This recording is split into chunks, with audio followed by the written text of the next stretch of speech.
Estamos de volta para dar continuidade ao nosso estudo de história da humanidade. E nos nossos últimos vídeos vínhamos falando sobre iluminismo, né? E no final desses vídeos eu falei para vocês que o iluminismo ele influenciou, né, diretamente aí outros processos históricos que nós iríamos ver mais para frente. É chegado o momento de a gente falar de um desses processos históricos, que é a independência dos Estados Unidos, certo?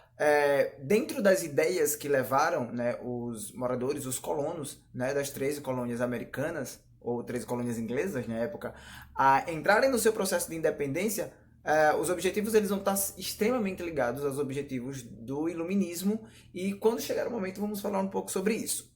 Primeiro, vamos entender como se deu a ocupação e como era a relação aí da Inglaterra com a sua colônia, que se tornou os Estados Unidos depois.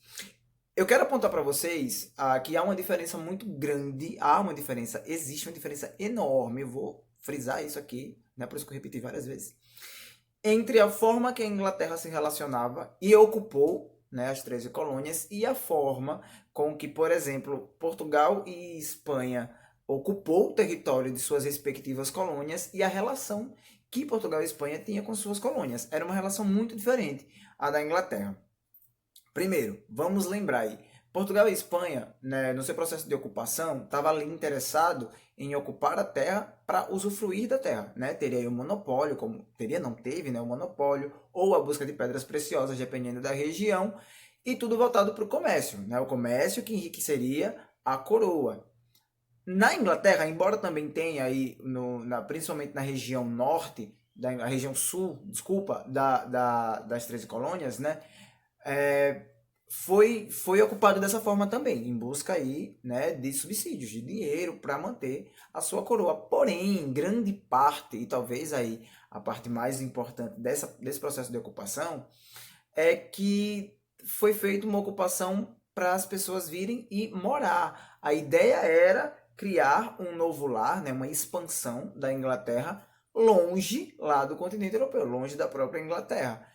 Essa diferença no processo de ocupação vai fazer toda diferença, né, mais para frente, no processo de independência, vocês vão ver. Como eu falei também, né, havia uma diferença na relação. Enquanto as outras coroas estavam ali querendo somente retirar da terra o que fosse possível retirar para enriquecer sua coroa, a Inglaterra, ela meio que vai aparecer no livro de vocês a expressão abandono. Então a Inglaterra ela meio que abandonou as suas 13 colônias americanas, deixando que elas se autogovernassem. Inclusive, uma dessas regiões, a região da Nova Inglaterra, que era formada só por três, né, das 13 colônias, é, no livro de vocês, vocês vão ver essa divisão. Por que a gente está conversando aqui não é importante, por isso eu não vou falar dessa divisão aí do mapa das 13 colônias, tá?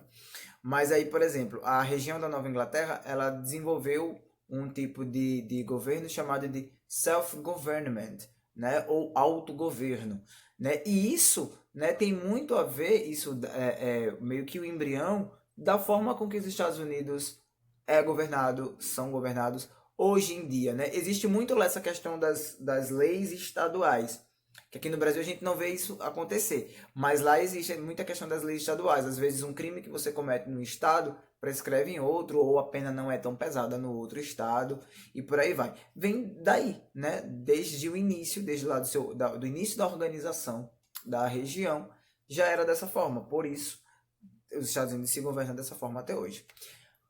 Porém, vai haver uma mudança na relação entre a Inglaterra e a sua colônia. Nem sempre vai ser assim tão de boas. Caso fosse, não precisava haver uma guerra de independência, não é mesmo?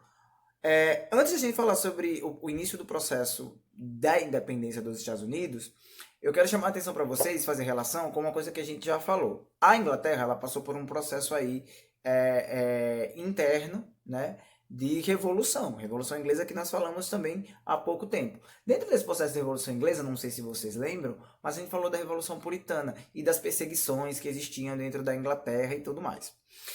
Por conta desse processo da revolução e por conta dessas perseguições, muitas pessoas abandonaram a Inglaterra e vieram agora para as colônias para viver, né? Outra coisa que aconteceu também, até antes do início do processo de Revolução Inglesa foram os cercamentos. Vamos aí relembrar o que foram os cercamentos.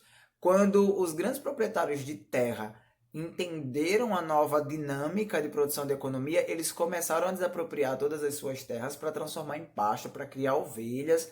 Lembram que a gente estudou todo esse processo? E aí o que aconteceu com todo aquele pessoal que vivia nas terras e agora não tinha mais para onde ir? O que aconteceu com esses novos sem terra, vamos chamá-los assim?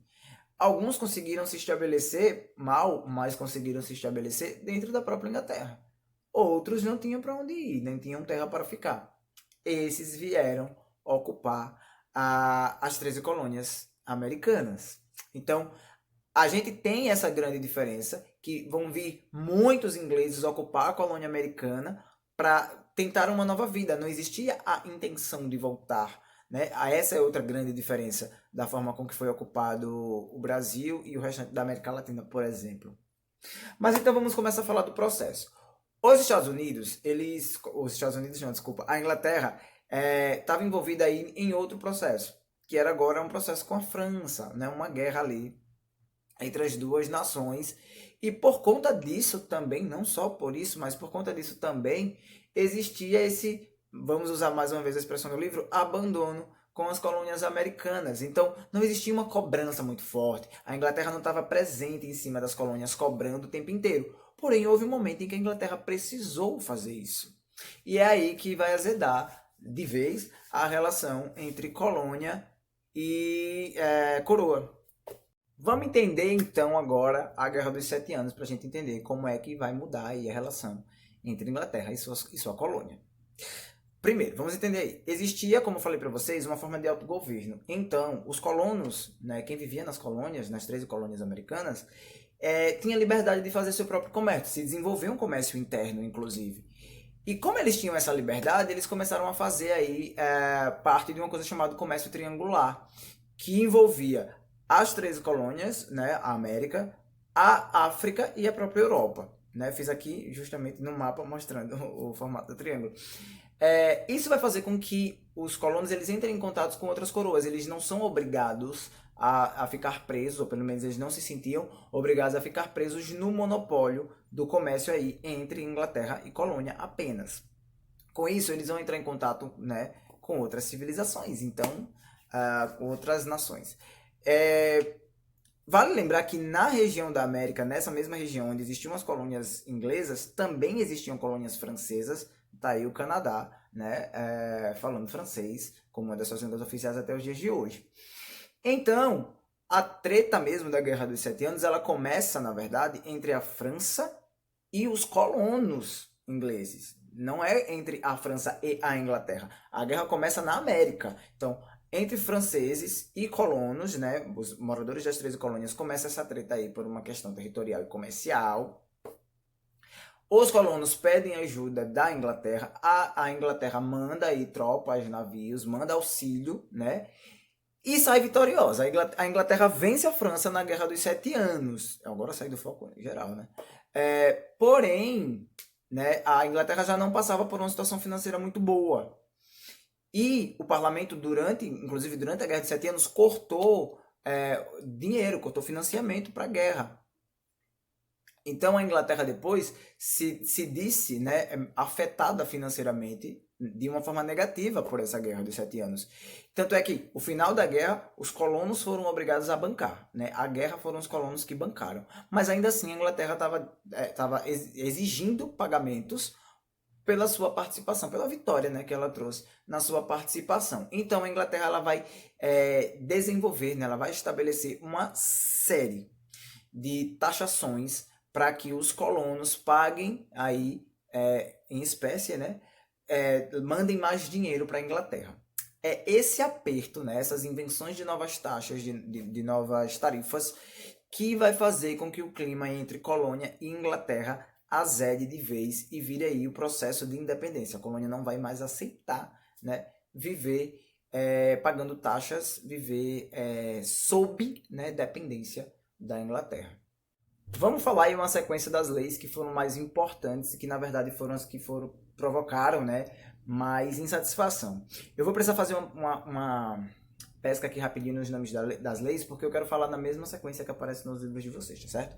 A primeira lei que vai aparecer é a lei do açúcar. O que a lei do açúcar dizia? Primeiro, proibia a importação de rum e cobrava uma taxa acima, uma taxa a mais, né, em cima da importação de açúcar, se esse açúcar não viesse das Antilhas Britânicas. O que significa?